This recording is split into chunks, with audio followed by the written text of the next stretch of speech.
Então vamos ler Mateus 28, verso 16 ao 20. Quem achou diz amém. Diz assim a palavra do Senhor: Os 11 discípulos foram para a Galileia, para o monte que Jesus lhe indicara. Quando o viram, o adoraram, mas alguns duvidaram. Então Jesus aproximou-se deles e disse: Foi-me dada toda a autoridade nos céus e na terra. Portanto, vão e façam discípulos de todas as nações, batizando-os em nome do Pai, do Filho e do Espírito Santo, ensinando-os a obedecer a tudo o que eu lhes ordenei. E eu estarei sempre com vocês até o fim dos tempos, ou até a consumação dos séculos. Amém? Você tem um chamado? Quantos têm um chamado dizem amém? Você tem um chamado. Você sabe qual é o seu chamado? Todos nós vamos ter um chamado específico. Vimos ali, eu tive a oportunidade de estar lá em Xambioá, lá no Rio Araguaia, no Tocantins, e lá nós temos alguém que tem um chamado específico para aquele povo, um chamado específico para fazer missões. Agora, todos nós nos encaixamos nessa passagem que nós lemos, porque todos nós temos um chamado. E o nosso chamado é para sermos igreja, representantes de Cristo. E aproveitando esse culto missionário, eu quero falar e refletir sobre essa proposição. Viva o seu chamado. Deus te chamou para algo. Quando falamos em chamado, falamos disso. Deus te chamou para um propósito, Deus te chamou para um trabalho, Deus te chamou para um objetivo. Agora, como que nós vamos viver ou cumprir o nosso chamado se muitas vezes nós não estamos entendendo qual é o chamado? E não existe motivo para nós não entendermos, porque o tempo inteiro o Senhor Jesus ele deixou de maneira bem clara. E a primeira coisa que eu gostaria que vocês entendessem nessa noite, que eu tenho procurado refletir muito sobre isso, é que Deus, Ele atua no mundo através de mim e através de você. Não que seja a única maneira dele atuar no mundo e agir no mundo, mas ele atua e age no mundo através de mim e através de você. Ou seja, a nossa missão, o nosso chamado é dar continuidade àquilo que Cristo iniciou. Por isso somos chamados de igreja, o corpo de Cristo. O Senhor veio, Ele redimiu a humanidade e Ele nos deixou um legado, um exemplo e uma missão do que nós precisamos fazer.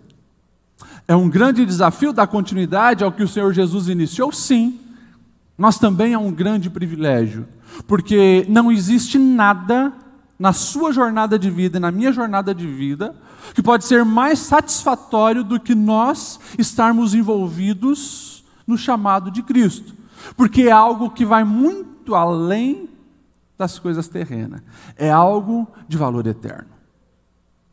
Eu quero lançar uma pergunta para você, e vou repetir essa pergunta no final dessa reflexão. Quando você pega a sua agenda semanal, hoje é domingo, geralmente domingo a gente para olhar as atividades que nós temos essa semana. Quando você olha para a sua agenda semanal, de segunda a sábado, você ali vai investir tempo, energia, recursos em alguma coisa. Se daqui 50 anos, você pudesse fazer uma viagem no tempo e chegar daqui 50 anos, aquilo que você fez nessa semana, na sua agenda, vai ter algum impacto nos próximos 50 anos? Ou seja, quando eu olho para a minha agenda, aquilo que eu estou produzindo, gastando meu tempo, meus recursos, minha energia, vai ter um impacto daqui 50, 40, 30, 20? Pode assustar. mas corremos o risco de que aquilo que esteja ocupando o nosso tempo, recursos e a nossa energia, daqui a um ano já não tem impacto nenhum. Não mudou nada. Sendo que essa nunca foi a proposta do Senhor para as nossas vidas. Mas o Senhor, Ele nos chamou para algo de valor eterno e algo de impacto eterno. Que é o quê? Fazer discípulos de todas as nações.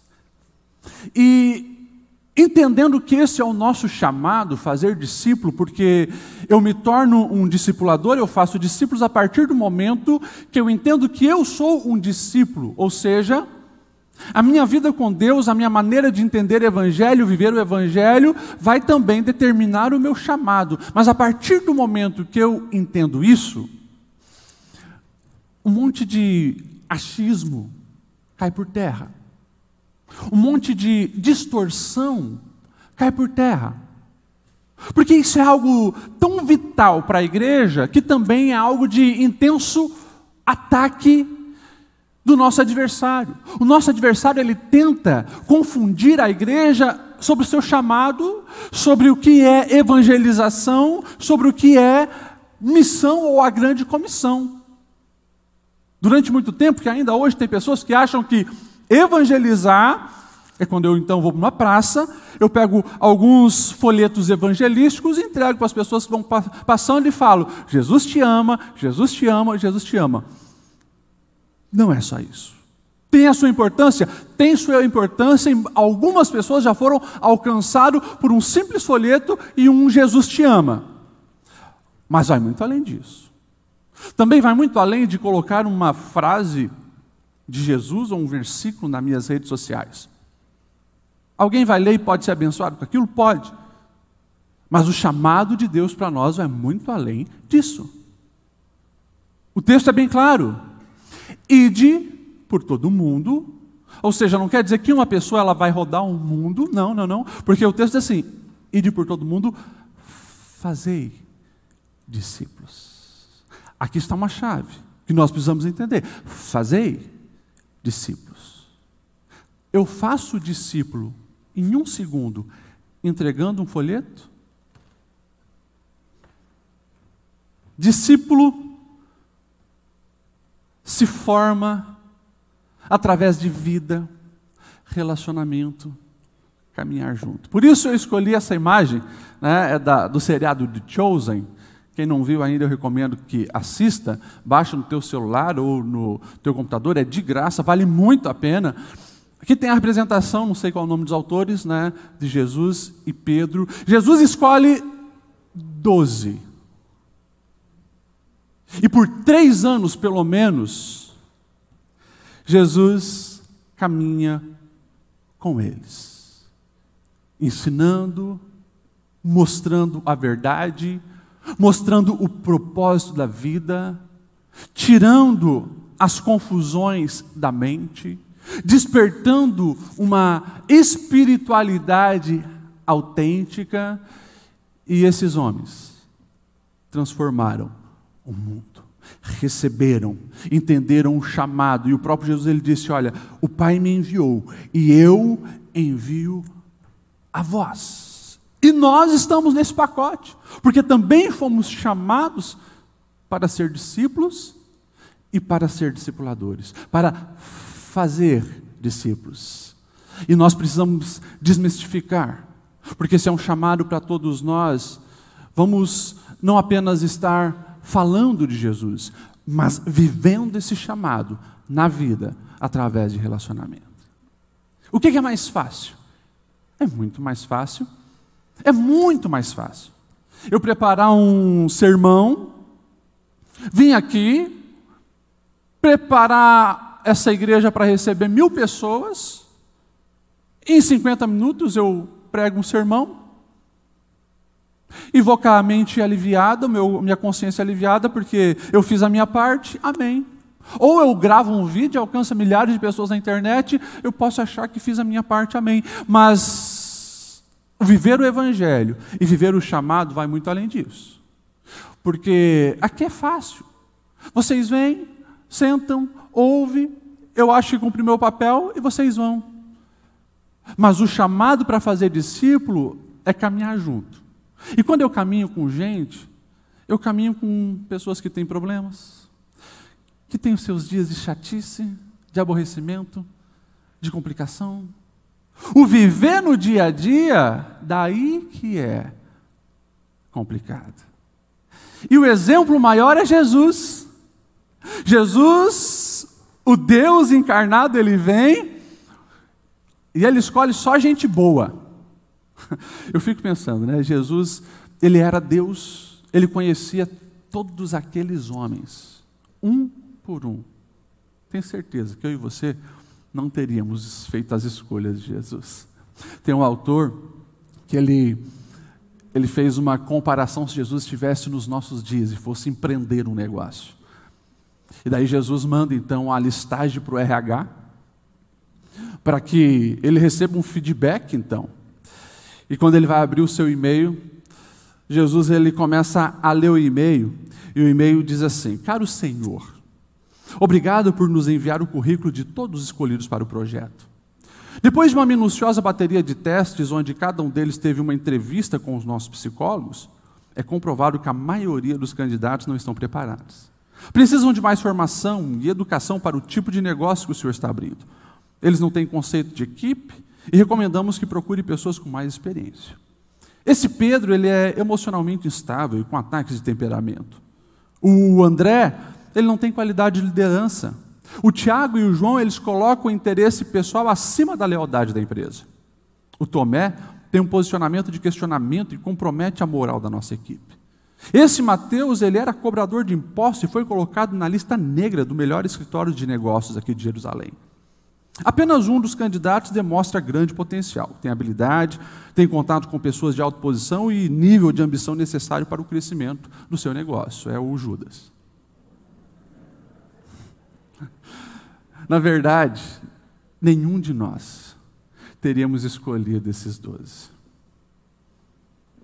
Pessoas complicadas, pessoas difíceis, mentalidade diferente. No grupo de Jesus, nós temos um zelote, ou seja, o zelote era aquele grupo radical, os caras andavam armados, procurando o tempo inteiro se levantar contra o Império Romano. E de repente nós temos o mesmo grupo Mateus, cobrador de impostos que trabalha para o Império Romano. Só Jesus para escolher esse tipo de gente para andar com ele. Pastor Ledi, aonde você quer chegar com isso? Eu quero chegar que o modelo para que nós venhamos cumprir o chamado de Deus para a nossa vida é Jesus.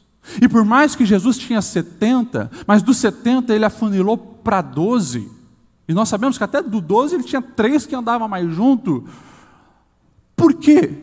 Nós não estamos cumprindo o chamado que Deus nos incumbiu de maneira eficaz, seguindo o modelo mestre, o modelo padrão ensinado por Jesus.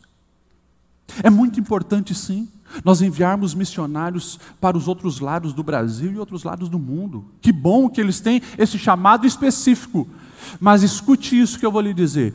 Todos nós aqui fomos chamados para fazer discípulos. E nós precisamos assumir essa responsabilidade. O Senhor não quer que você ganhe 1000 pessoas para Ele e acha que isso é um grande fator. Se você levar a sério 10, 11, 12 pessoas no teu período inteiro de vida, você cumpriu a sua parte na proclamação do reino de Deus nessa terra. Porque Jesus, Ele transformou a vida desses homens. Como nós falamos, um piorzinho que o outro, mas esses homens impactaram o mundo e viraram o mundo de cabeça para baixo. Por quê? Porque eles também entenderam a necessidade de evangelizar. O que é o evangelizar? É pegar o evangelho, as boas novas de Cristo, viver, dar testemunho e implantar isso no coração de uma outra pessoa, a ponto dessa pessoa ser inflamada e querer também proclamar para outras pessoas. E assim a onda vai. se você pega as pessoas que te cercam, você pega a sua família, ok, minha esposa está servindo ao Senhor, os meus filhos estão servindo ao Senhor, eu tenho esse meu irmão. Esse meu irmão, ele não está servindo ao Senhor. Então, eu vou levar a sério a evangelização, eu vou discipulá-lo, eu vou evangelizá-lo, eu vou pegar a essência do evangelho e colocar na vida do meu irmão, e isso é convivência no dia a dia. Esse irmão transformado, ele tem um filho, ele tem uma esposa, ele tem pessoas próximas, um cunhado, um tio, sei lá mais quem. Agora, ok, ele conseguiu evangelizar também a esposa. A esposa tem um pai, a esposa tem uma mãe, a esposa também tem os seus irmãos. Ou seja, as pessoas que me cercam, se eu levo a sério o chamado de Deus para a minha vida, é questão de anos para nós vermos Blumenau aos pés do Senhor Jesus. E esse é o chamado de Deus para cada um de nós. É claro, por que talvez isso não tenha acontecido? Por que o nosso coração não tem inflamado pelas outras pessoas? Por que nós temos arrumado muitas desculpas e a gente gosta de desculpa? As clássicas são, pastor, mas eu confesso que eu não sou bom de Bíblia. Então como que eu vou falar de Bíblia? Você não precisa falar de Bíblia. O Lardos hoje falou aqui, você sabe fazer um bolo? Você sabe fazer qualquer coisa. Faça isso, se aproxime da pessoa, fala como você era, o que Jesus fez na sua vida e o que ela pode fazer pela vida da pessoa. Não consegue falar nada, faz o bolo e coloca um papelzinho falando um versículo e convidando para vir no culto. Daí, claro, você se responsabiliza para caminhar junto, traz essa pessoa para a igreja. Aqui as mensagens vão falando com ela. Mas precisa ter o quê? Que é o básico. Compaixão. É o Mestre Jesus olhando aquela multidão e o texto diz que ele se enchia de compaixão porque pareciam ovelhas que não têm pastor. Ou seja, ovelha é um animal que depende sempre da figura do pastor. Se não tem pastor, ela se perde, a lã cresce, ela fica impossibilitada de se locomover, se cai na água ou se chove mesmo, fica muito pesada. É, na verdade, uma presa fácil para o lobo e para o leão. O pastor é que traz segurança, o pastor que cuida da alimentação, o pastor que apara a lã, o pastor cuida. E as ovelhas, o Senhor olhava para a multidão e via como ovelhas que não tem pastor, ou seja, gente perdida, gente que não tem segurança nenhuma, não sabe o que fazer, não sabe para onde ir. E daí a gente para olhar a nossa sociedade. A nossa sociedade, e eu não preciso aqui ficar descrevendo muita coisa para você. Pegar as notícias que estão na televisão, no jornal, você vai ver que a sociedade está cada vez mais perdida. As pessoas não sabem de onde vieram, para onde vão, qual o propósito da vida. As pessoas ficam se enchendo de um monte de futilidades que não traz propósito nenhum para elas, e daí, como eu tenho falado aqui, basta você olhar, os índices de doença da alma estão no topo, é a ansiedade, é estresse, é a depressão, é a síndrome do pânico, o índice de suicídio não para de aumentar, por mais que a tecnologia aumenta, a ciência evolui, as pessoas parecem que cada vez estão mais infelizes, insatisfeitas com a vida, ovelhas sem pastor. E eu pergunto, isso não te incomoda? Isso não te incomoda? Pastor, eu não sei como começar a me aproximar de uma pessoa para discipulá-la. É simples. Você conhece alguém que tem algum problema na vida? Você conhece ou não? Sim ou não? Você conhece alguém que está passando problema no casamento? Você conhece alguém que está passando problema financeiro? Você conhece alguém que está passando problema com os filhos? Você conhece alguém que tem problemas de vícios? Você conhece alguém que está com problemas profissionais? Você conhece alguém que está com alguma enfermidade? Gente, tudo isso são fatores que precisam nos mobilizar a fazer alguma coisa.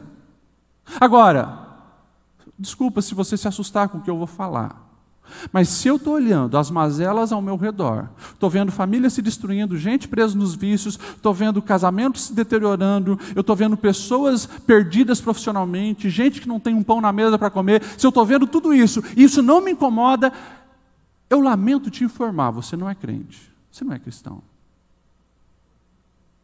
É impossível eu servir ao Senhor, o Criador de todas as coisas, aquele que criou o homem e a mulher à sua imagem e semelhança, e quando a sua criação perece e padece, isso não me incomoda. Me desculpa, se o teu coração não se incomoda, se o meu coração não se incomoda, isso serve apenas como um termômetro do nível da minha espiritualidade.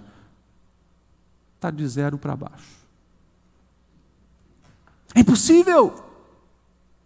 Quando nós olhamos a podridão da nossa sociedade, as coisas ruins que acontecem, isso precisa me indignar, isso precisa me motivar, isso precisa me levar para o inconformismo com isso.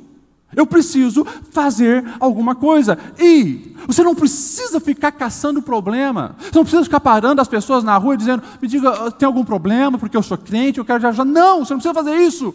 Basta você olhar para quem Deus já colocou ao seu lado. É lá, no teu trabalho, na mesa que você senta, tem alguém ali destruído, precisando ser discipulado, precisando receber a esperança que o Evangelho dá. E por que não fazemos? Talvez nós estamos tão distraídos com as coisas desse reino, e esquecendo que nós pertencemos a um outro reino. E é claro, escuta o que eu vou te dizer. Quando você negligencia o teu chamado, pelo menos 2 coisas vão acontecer. Você vai encontrar alguns problemas para a sua jornada, e a satisfação que vem dos céus nunca estará presente na sua vida. Vou falar mais sobre isso. Mas é por isso que hoje, baseado na palavra, o meu chamado como pastor para vocês é, por favor, não terceirize o seu chamado. Viva o teu chamado. E quando eu falo viva o chamado, é isso, não é eu vou separar 1 hora da minha semana, então, para mim entrar, gravar um vídeo falando de Jesus. Não! É a vida, é a vida. É lá com teus filhos, é lá com teu marido, é lá com a tua vizinha, com o teu vizinho, é lá com o teu colega de trabalho, é lá na escola, é lá na universidade, é lá. É na vida que você vai dando testemunho e vai formando os seus discípulos. Ah, pastor, mas nós vivemos um tempo onde as coisas já estão diferentes, né? Nós pagamos o dízimo, nós ofertamos, então os pastores é que devem fazer isso. O chamado é teu. O pastor também tem o chamado dele. E o papel principal do pastor é sarar as ovelhas, para que as ovelhas produzam, para que as ovelhas frutifiquem. O pastor tem o chamado dele. Mas essa terceirização, escute isso, essa terceirização de não cumprir o meu chamado e achar que é o pastor, é o missionário, é o fulano que tem que fazer, isso está muito longe da proposta do Senhor para a nossa vida. Mas na nossa igreja tem um ministério do discipulado, eles que devem fazer de discípulo. Um outro equívoco.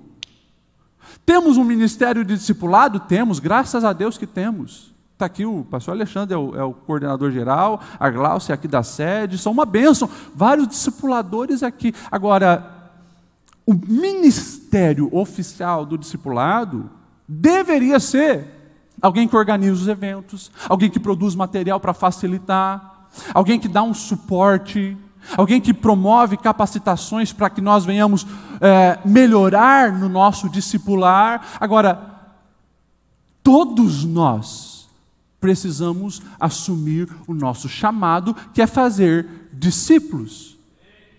E não terceirizar para um departamento da igreja. Como eu falei, esse departamento da igreja, nessa perspectiva de que é eles que têm que discipular e não eu, na verdade é um grande equívoco e um grande problema. Na verdade, para a igreja, isso tem se tornado até uma muleta. Se o ministério do discipulado não é visto como este organizador que potencializa o discipular de todo o rebanho, nós temos um grande problema no evangelho vivido hoje. Vocês estão me entendendo? Sim ou não? Então que nós devemos parar com as desculpas e nos envolvermos com essa obra. Que eu possa olhar para a minha família e dizer: Senhor, começa em casa. Eu preciso orar por esses meninos. Eu preciso orar pela minha esposa. Eu preciso orar pelo meu marido. Eu preciso pregar o evangelho para os meus pais. Eu preciso pregar o evangelho para os meus filhos. O meu irmão está longe do Senhor. Eu preciso fazer alguma coisa. O meu patrão ainda não conhece Jesus. Eu preciso fazer alguma coisa. Ou seja, as pessoas que estão ali ao seu redor. Ali está a oportunidade de você realizar o seu chamado.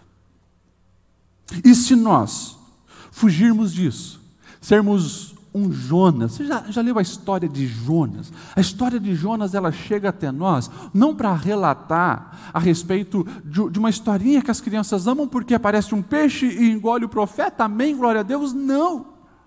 Está lá aquele texto para mostrar a misericórdia de Deus a respeito da maldade humana, porque os ninivitas eram terríveis e Deus o amava e manda o seu profeta, é um chamado específico, vai até Nínive, prega a minha palavra, e Jonas, sabendo que Deus é um Deus misericordioso, ele foge do chamado.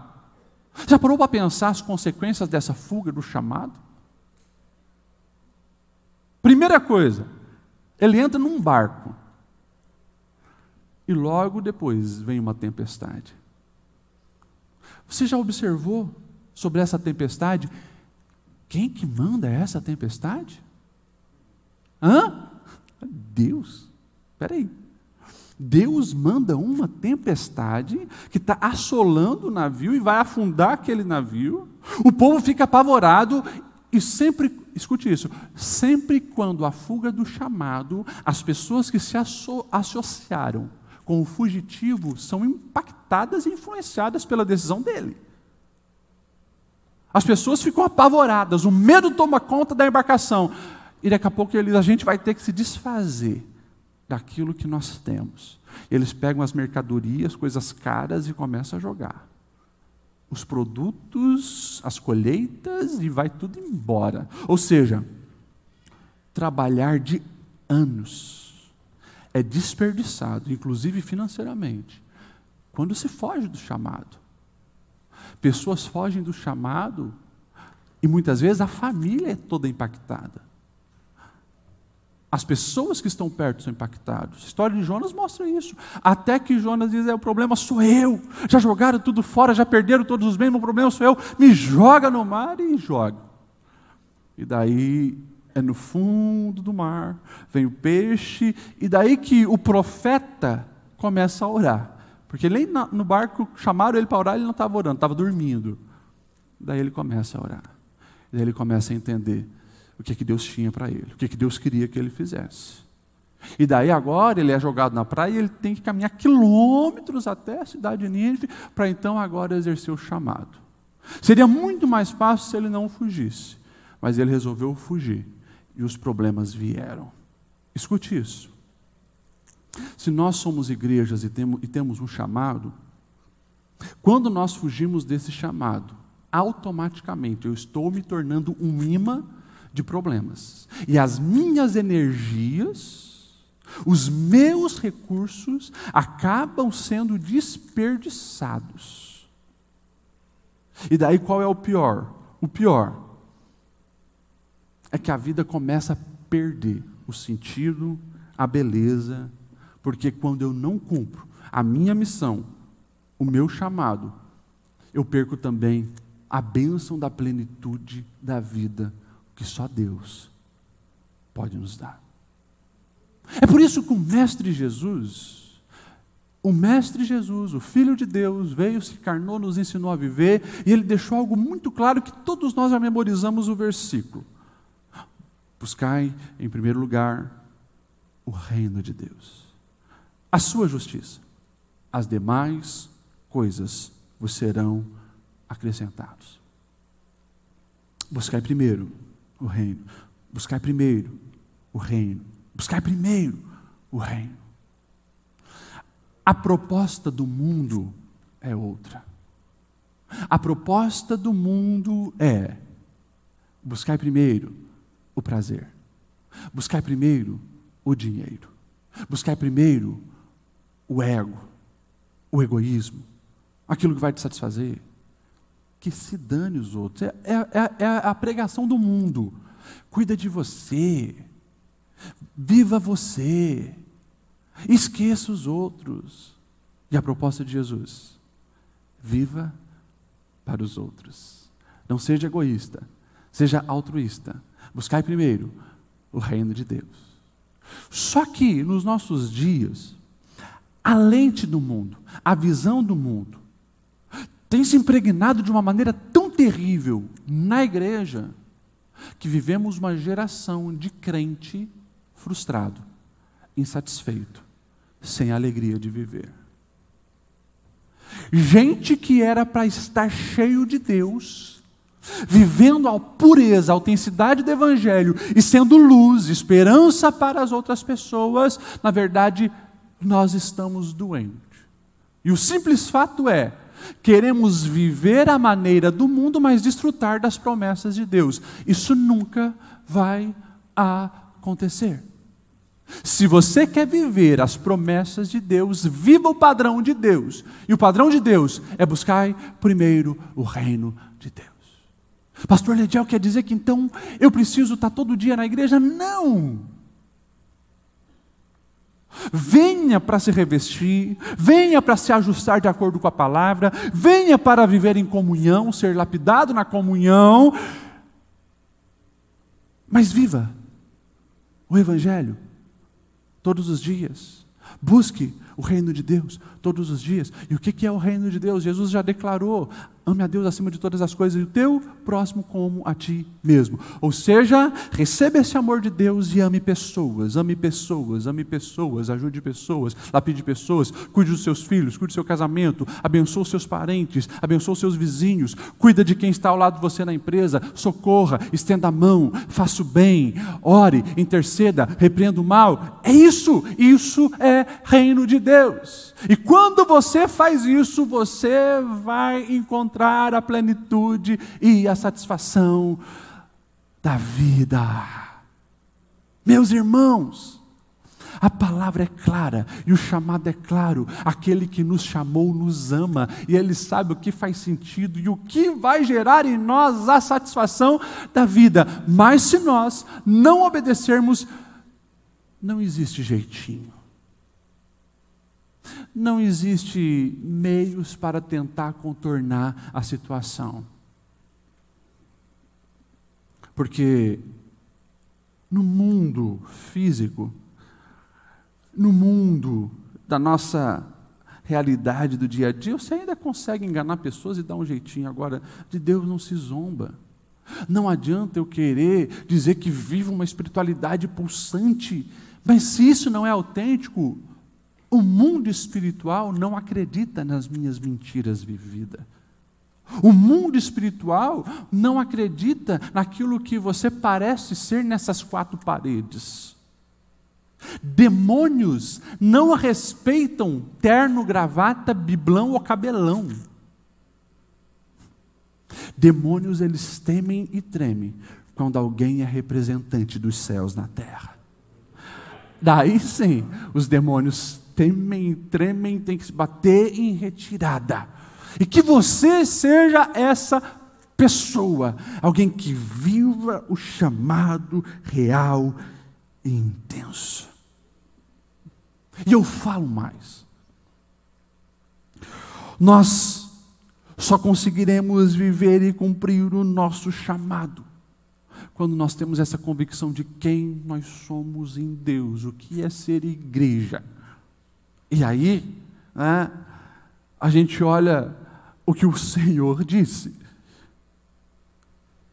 recebereis poder e serão minhas testemunhas. Opa! Nós temos níveis, então, de pessoas que estão seguindo Jesus. Tem o nível de pessoa que é testemunha, mas tem o nível de pessoas que é fã.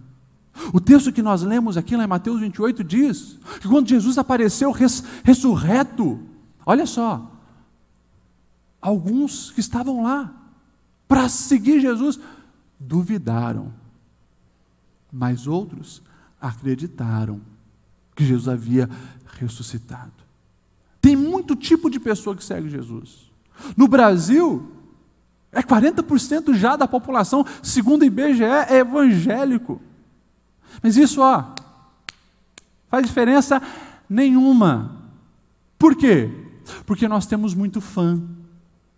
Pessoas que admiram Jesus. O mestre Galileu, né, que veio, fez muito milagre e falou do amor lindo, lindo, lindo. Só que esquece que o mestre Galileu nos chamou para morrer por ele. Quem quiser ganhar a vida terrena, perdê-la-á. Mas quem perder a vida terrena por amor a mim, ganha-la. E é isso que nós precisamos entender. Escute isso. Em algum momento vai ficar muito claro que não tem como você ganhar nessa vida, ganhar os aplausos humanos, sem perder o céu.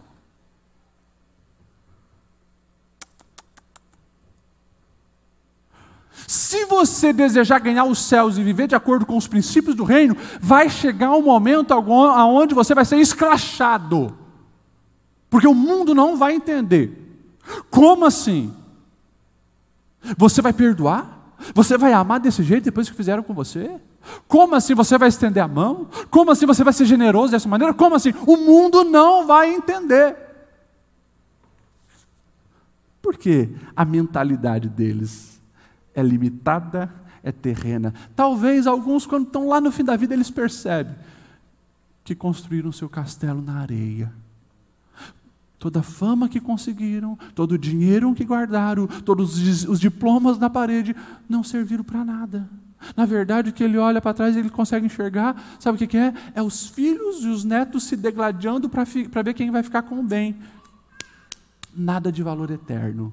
Construir um castelo de areia, a próxima geração vai se esquecer dele e não vai ter nenhum impacto daquilo que ele produziu durante a vida.